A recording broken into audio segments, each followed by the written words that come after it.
Olá pessoal, tudo bem? Estamos aqui na leitura da palavra, leia a Bíblia e nós estamos lendo Lucas. Estamos no capítulo 9. Então pega a sua Bíblia aí, se você está fazendo anotações e tudo mais, para darmos seguimento à nossa leitura em Lucas 9. Um capítulo um pouco extenso, então provavelmente nós vamos dividir ele em dois vídeos para a gente poder absorver ali uma parte e depois darmos seguimento para outra, tá bom? Então vamos lá. Jesus reuniu os 12 e lhes deu poder e autoridade para expulsar todos os demônios e curar enfermidades.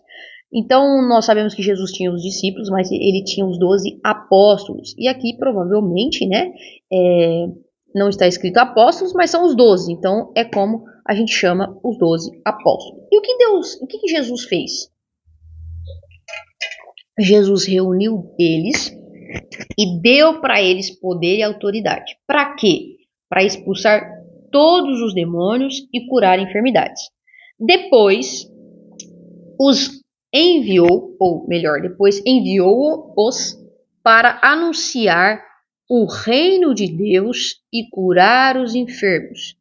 Então, primeiro Jesus deu poder e autoridade, e a partir depois que ele deu poder e autoridade, ele os enviou. Eu gosto de começar esse texto já enfatizando isso, porque um princípio do Evangelho de Deus, uma base do Evangelho de Deus é que é o seguinte: Deus, ele nos dá as coisas primeiro. Depois ele nos leva a fazer, a entregar, a qualquer coisa. Então você já tem o que você precisa. Então nós não fazemos para receber as coisas, mas fazemos porque recebemos as coisas. Então eles receberam poder e autoridade e aí por isso eles foram enviados. Eles não foram enviados para então receber o poder e a autoridade ali, mas eles receberam isso antes, tá? Isso é muito importante porque às vezes na nossa caminhada nós nos esquecemos desse detalhe e se a gente for acompanhar, Deus nos amou primeiro, tudo aconteceu primeiro, tudo veio primeiro de Deus. Depois vem as nossas atitudes, tá? E aí, não apenas dando poder e autoridade para ir os enviando, mas Jesus faz algo muito importante e até um aspecto da nossa liderança que a gente pode aprender. Ele os instruiu, dizendo, então ele vai instruir, ele vai trazer instrução para os seus discípulos, instruções práticas. Não levem coisa alguma em sua jornada, não levem coisa alguma em sua jornada. Não levem cajado, nem bolsa de viagem, nem comida, nem dinheiro, nem mesmo uma muda de roupa extra. Aonde quer que forem, hospedem-se na mesma casa até partirem da cidade. E se uma cidade se recusar a recebê-los, sacudam a poeira dos pés ao saírem em sinal de reprovação. Algo importante, eu não sei dizer com detalhes aqui, mas para a gente também pensar. Deus fala para eles, olha, não leve nada. Hospedem-se na mesma casa do começo até o fim, até quando vocês partirem da cidade. Talvez para criar um vínculo, talvez para que as pessoas não vissem eles acumulando nada, mas tendo aonde ficar, até para eles terem essa experiência de Deus sempre suprindo e de os irmãos, aquelas próprias pessoas que estavam ao redor suprindo algo para eles. Eu não sei dizer com certeza isso, mas isso é algo para a gente refletir, tá? E aí ele vai dizer, então começaram a percorrer os povoados, anunciando as boas novas e curando os enfermos. Então eles vão e eles começam a fazer exatamente aquilo que Jesus lhes manda fazer. Quando Herodes Antipas ouviu falar de tudo o que Jesus fazia, ficou perplexo, pois alguns diziam que João Batista havia ressuscitado dos mortos. Outros acreditavam que Jesus era Elias, ou um dos antigos profetas que tinham voltado à vida. Algo interessante, Elias carrega essa questão da exortação, então sempre que tem exortação, as pessoas associam a Elias, e então eles estavam na dúvida sobre quem era Jesus. Eu decapitei João, diz Herodes. Então, quem é o homem sobre quem ouço essas histórias? E procurava ver Jesus. Então ele ficou com medo mesmo de João Batista ter voltado dos mortos, porque ele havia decapitado João Batista. E aí vai dizer assim, quando os apóstolos voltaram, então eram os 12 apóstolos mesmo, o texto confirma isso para nós, eles voltam. E o que eles fazem? Eles contaram a Jesus tudo o que tinham feito. Então é tipo, você foi para as férias, voltou, né? Ou foi para fazer alguma coisa diferente, voltou e está relatando tudo como foi, né? Seja por seu como um chefe, seja como um amigo, mas isso é algo habitual até os dias de hoje. A gente volta e conta o que aconteceu, né? Jesus, eles contaram tudo que tinham feito. Em seguida, Jesus se retirou para a cidade de Betsaida, a fim de estar a sós com eles. Então Jesus vem e tenta ir para Betsaida para ficar um tempo a sós. As multidões descobriram seu paradeiro e o seguiram. Acho que não conseguiu, né? Ele as recebeu, ensinou-lhes a respeito do reino de Deus e curou os que estavam enfermos. Muito interessante, porque Deus a todo tempo ele está ensinando sobre o reino, tá? Então ele não está ensinando para nós apenas questões teóricas ou de intelecto, mas práticas. Reino, por mais que a gente não tenha vivido nessa época, a gente entende que tem ali toda uma questão de comportamento dentro de um reino estabelecido, tá? No fim da tarde, os 12 se aproximaram e lhe disseram: mande as multidões aos povoados e os campos vizinhos para que encontrem comida e abrigo para passar a noite, pois estamos num lugar isolado. Eles foram para esse lugar com o propósito de ficar isolado, né? Jesus, porém, disse: providencie vocês mesmos alimento para eles. Pausa. A gente começa dizendo o texto que Deus só nos pede algo que ele já tenha nos dado. Então, agora é o momento da gente entender isso, talvez com um pouco mais de profundidade. Eles respondem, né? Eles respondem não. Vou ler de novo, perdão. Jesus, porém, disse: providencie vocês mesmos o alimento para eles. Temos apenas 5 pães e 2 peixes, responderam. Ou o Senhor espera que compremos comida para todo esse povo? Havia ali cerca de 5.000 homens. Jesus respondeu: digam a eles que se sentem em grupos de 50. Os discípulos seguiram as instruções e todos se sentaram. Jesus tomou os 5 pães e 2 peixes, olhou para o céu e os abençoou. Presta muita atenção nessa parte, porque a partir de agora, este movimento de Jesus ele se repete na palavra de Deus. Então vamos ler de novo. Jesus tomou os 5 pães e 2 peixes, olhou para o céu, os abençoou, então partiu-os em pedaços e os entregou aos discípulos para que distribuíssem ao povo. Todos comeram à vontade, e os discípulos encheram ainda 12 cestos com as sobras. Eu acho muito interessante esse texto, porque aqui nós temos a sensação de que os pães foram multiplicados, e provavelmente foram, né? Mas o texto não está dizendo, então multiplicou-se, está dizendo que todo mundo comeu e ainda sobrou. E existem possibilidades. Realmente Jesus ele coloca diante de Deus e parte, e tudo aquilo que Jesus reparte, compartilha, parte diante de nós é multiplicado, porque esse é o movimento de Jesus. A única fórmula matemática que existe na palavra de Deus é multiplicação. Então, provavelmente isso ocorreu. Mas existe uma segunda teoria que eu quero compartilhar aqui com vocês para gerar uma reflexão. Tá? Então, nós ficamos com a primeira teoria de que Jesus realmente multiplicou. Mas existe uma possibilidade, tá?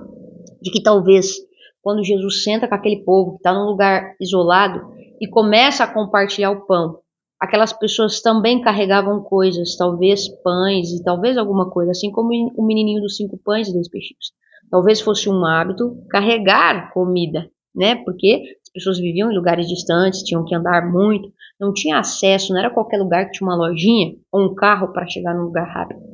E talvez as pessoas, ao verem aquilo, elas também foi colocando aquilo que elas pegaram para elas e foi colocando para poder compartilhar com as outras pessoas. Nós não sabemos se existiu esse movimento de que as pessoas tinham mesmo coisas e compartilharam, mas isso também é uma teoria e eu gosto sempre de compartilhar ela porque ela é uma teoria mais provável para a nossa realidade. Talvez para eles realmente viram uma multiplicação, que eu acredito que ocorreu, mas para nós essa aplicação de que eu tenho uma parte aqui que Deus já me deu, né, que eu saí de casa com o meu pão, a minha marmita, e quando eu vou para o meu trabalho e eu vejo alguém ali que também não tem, eu como só o suficiente, divido com aquela pessoa e no fim todo mundo está alimentado. Também é um ato de multiplicação, porque eu consegui dividir algo e todo mundo ficou satisfeito, tá? Então eu sei que é um pouco assim reflexivo além do que talvez a gente estava esperando para esse texto, mas eu queria que vocês entendessem isso também, de que talvez cada pessoa já tinha consigo um pouco de pão, um pouco de comida e foi compartilhando ali nos cestos e por isso que sobrou tanto, porque isso talvez é o que Jesus quer para nossa realidade agora, né? Não é todo lugar que a gente vai e Deus vai multiplicar literalmente, talvez sim, mas na maioria dos dias vai ser a nossa atitude de também repartir, de compartilhar aquilo que nós temos, que vai gerar essa multiplicação, tá bom? Então, vamos continuar aqui. Todos comeram à vontade, os discípulos encheram ainda 12 cestos. Certo dia, então num outro momento, Jesus orava em particular, acompanhado apenas dos discípulos. Ele lhes perguntou: quem as multidões dizem que eu sou? Então Jesus está fazendo uma pergunta. Os discípulos responderam: alguns dizem que o Senhor é João Batista, outros que é Elias, como a gente já viu no próprio aqui versículo anteriormente, né, Herodes ali e tudo mais. E outros ainda que é um dos profetas antigos que ressuscitou. E vocês? Perguntou ele. Quem vocês dizem que eu sou? Pedro respondeu: o Senhor é o Cristo, enviado por Deus. Jesus advertiu severamente seus discípulos de que não dissessem a ninguém quem ele era. É necessário que o Filho do Homem sofra muitas coisas, disse. Ele será rejeitado pelos líderes do povo, pelos principais sacerdotes e pelos mestres da lei. Será morto, mas no terceiro dia ressuscitará. Gente, vamos pausar aqui. Esse texto eu vou pausar bastante porque é um texto bem interessante. Jesus está perguntando: o que as multidões dizem que eu sou? E aí a gente já viu o que as multidões diziam. E ele pergunta: e vocês? Pedro responde: o Senhor é o Cristo enviado por Deus. Para nós, né, Pedro está ali, mas eles leem a palavra, eles leem Isaías, por exemplo, que tem a revelação de que vai vir o Cristo. Então ele diz: aquele lá é você. E aí Jesus ele está respondendo, está divertindo eles para que eles não contem quem ele de fato é. E aí ele vai dizer algo que é necessário acontecer. Por que é importante a gente destacar isso? E eu estou destacando isso com vocês? Porque mais para frente nós vamos chegar numa parte em que vai acontecer essas coisas e os discípulos eles não vão talvez lembrar, talvez entender, eles vão ter dúvida no coração deles. Isso também acontece conosco, e a palavra de Deus é para nos ensinar, revelar Cristo para nós, mas também revelar aquilo que nós temos feito, que nós precisamos parar de fazer ou fazer diferente, porque isso é salvação para as nossas vidas. Então Jesus está avisando: olha, é necessário que o Filho do Homem, que sou eu, o Cristo, sofra muitas coisas. Quem vai me rejeitar? Os líderes, a gente vai ver isso acontecer. Os principais sacerdotes que tentam de toda forma capturar Jesus, e é eles que capturam Jesus, né? Eu vou ser morto. Ele diz claramente: eu vou ser morto, mas eu vou ressuscitar. Então é importante a gente entender que muitas vezes Deus nos avisou sobre aquilo que está por vir, as coisas que precisam acontecer, mas Ele também disse o que vai acontecer no desfecho disso. Inclusive está escrito em Apocalipse o desfecho de todas as coisas. Então nós precisamos relembrar disso, porque nós somos muitas vezes esses discípulos, esses apóstolos aqui.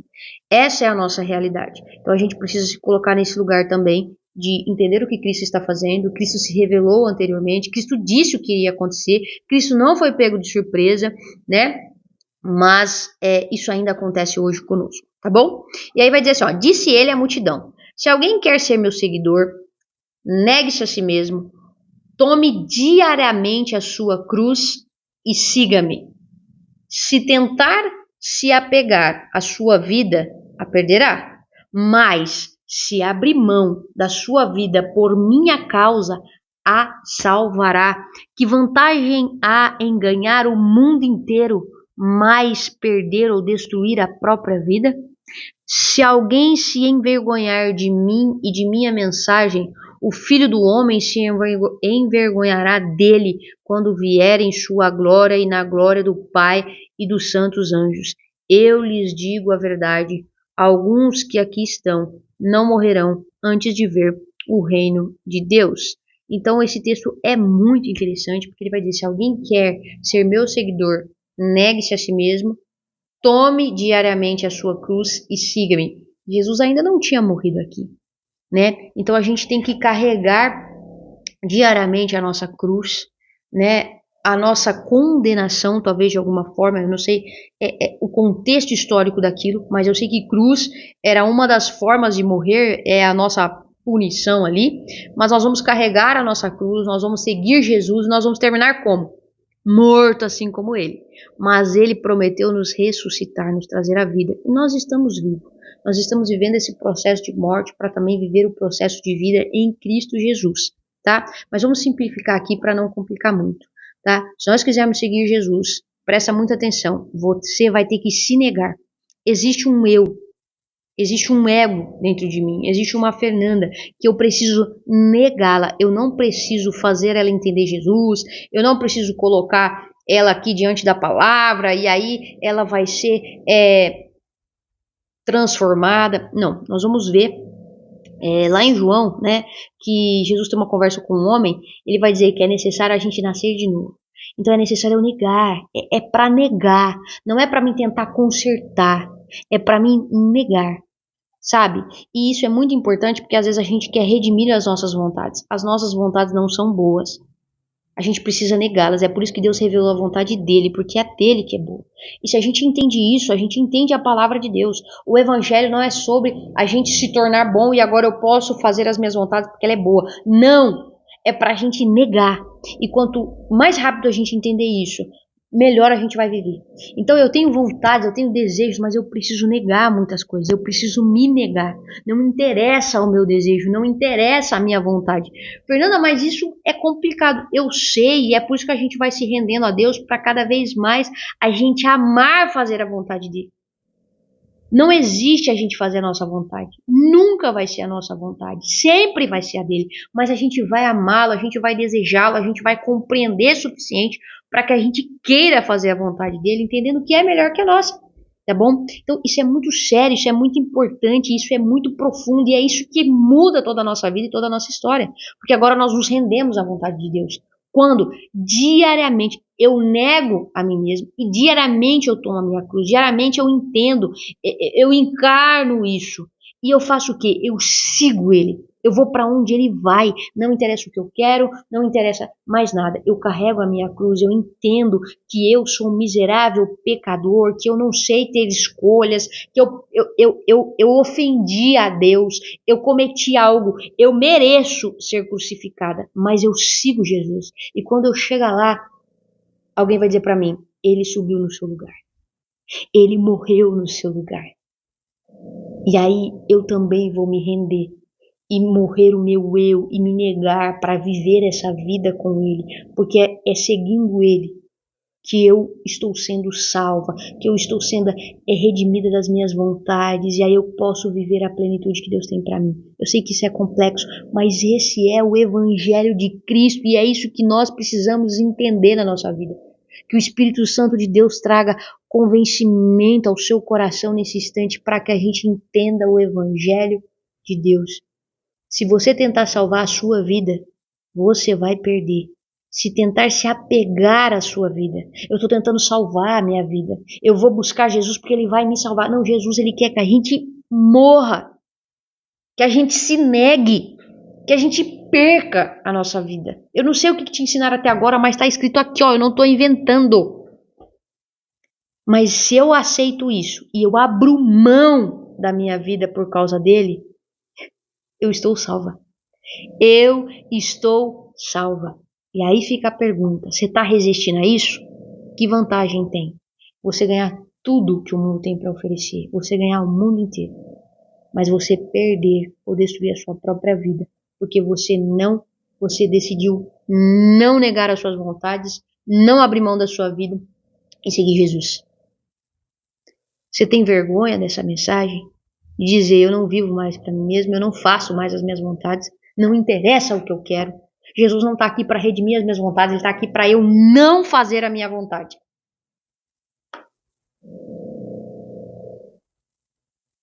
Que a gente possa entender isso no mais profundo do nosso coração. Que o Espírito Santo nos convença e deixe claro essa mensagem para nós. Se você ficou com alguma dúvida, se está com alguma dificuldade, tá? Você entre em contato comigo, me avisa aqui, mas eu espero do fundo do meu coração que o Espírito Santo fale ao seu coração, que a gente entenda a mensagem do Evangelho de Cristo Jesus, que a gente negue-se a si mesmo e que a gente siga a Cristo, faça o que Ele está mandando a gente fazer, faça aquilo que é a vontade dEle e não a nossa, que a gente perca a nossa vida, que a gente negue a nossa vida, que a gente simplesmente não tente salvar o nosso eu, mas que a gente realmente entregue tudo. Você está perdendo a sua vida. Eu estou por causa de Cristo e isso é o que me salva. Que Deus nos abençoe, que Deus nos guie. O texto não acabou, eu falei bastante, mas é porque é uma parte muito importante. Eu indico que você pegue esse texto, pausa a Fernanda, pausa tudo, leia ele e diga: Espírito Santo, fale comigo, para que o Espírito Santo se revele a você em profundidade. Leia a palavra de Deus.